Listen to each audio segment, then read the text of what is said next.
The Discayas, due to their uncooperative behavior now,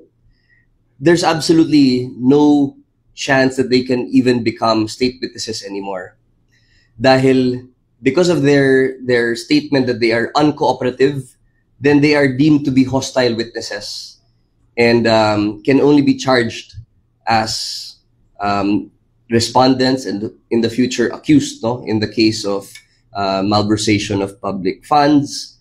falsification of public documents, and all the other crimes that they were a part of.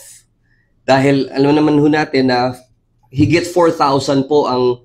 sinalihan nilang bids around the country, and kahit anong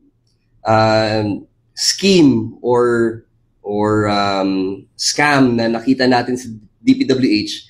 kasama sila